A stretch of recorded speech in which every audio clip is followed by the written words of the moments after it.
American പ്രസിഡന്റായിരുന്ന Barack ഒബാമയെ നിങ്ങൾക്കറിയാം. ആടിമുടി ജെന്റിലായിരുന്ന ഒരു പ്രസിഡന്റായിരുന്നു ഈ ബറാക്ക് ഒബാമ. ഒബാമയുടെ ഏറ്റവും പ്രത്യേകത എന്ന് പറഞ്ഞാൽ അമേരിക്കയ്ക്ക് ലോകത്തിന് മുമ്പിൽ ഒരു മാനുഷിക മുഖം നൽകിയ വ്യക്തിപ്രഭാവമായിരുന്നു അദ്ദേഹം. ഇദ്ദേഹം പ്രസിഡന്റായിരുന്ന സമയത്ത് ഒരു കുടുംബ സന്ദർശന വേളയിൽ വൈറ്റ് ഹൗസിലെ ഒരു ജീവനക്കാരൻ അദ്ദേഹത്തിൻ്റെ 5 വയസ്സുകാരനായ മകൻ ജേക്കബിനെയും കൂടി ഈ പരിപാടിക്ക് വന്നു. നമ്മുടെ ഈ പ്രസിഡന്റിനെ കണ്ടപ്പോൾ ഈ കുഞ്ഞു ജേക്കബിനൊരു ചെറിയ സംശയം. എൻ്റെ മുടി പോലെ തന്നെയാണോ ഇദ്ദേഹത്തിൻ്റെ മുടി, അതായത് ഒബാമയുടെ മുടി അവൻ്റെ മുടി പോലെ തന്നെയാണോ എന്നൊരു സംശയം. കുട്ടി ഒബാമയോട് പറഞ്ഞു, എനിക്ക് ഒരു സംശയമുണ്ട്. ഈ സംശയം പറഞ്ഞു, അങ്ങയുടെ മുടി എൻ്റെ മുടി ഒരുപോലെയാണോ? മറുപടിയായിട്ട് ഒബാമ ചെയ്തെന്താണെന്ന് അറിയാമോ? അദ്ദേഹം ഈ കുഞ്ഞിൻ്റെ മുമ്പിൽ കുനിഞ്ഞു കൊടുത്തു. എന്നിട്ട് ജേക്കബിനെ തൻ്റെ മുടിയിൽ പിടിക്കാൻ അനുവദിച്ചു. ഒബാമയുടെ മുടിയിൽ പിടിച്ചു വലിച്ച ജേക്കബിന് ഒരു കാര്യം മനസ്സിലായി, എൻ്റെ മുടി പോലെ തന്നെ കുട്ടി സാക്ഷ്യപ്പെടുത്തി.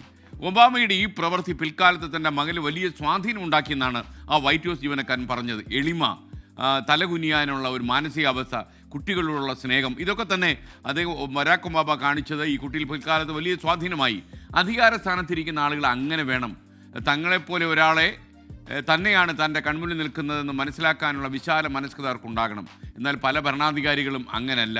അവർക്ക് അധികാരത്തിൻ്റെ ധാർഷ്ട്യം ഉണ്ടാകും, ആരുടെയും മുന്നിൽ തലകുനിക്കില്ല എന്നൊരു ഡമ്പുണ്ടാകും. അങ്ങനെയൊക്കെ ഉണ്ട്. അങ്ങനെയുള്ള ആളുകൾക്ക് മുമ്പിൽ ഉയർത്തിക്കെട്ടിയ ഒരു ദീപമാണ്, ഒരു പ്രകാശമാണ് അമേരിക്കയിലെ ബറാക്ക് ഒബാമ.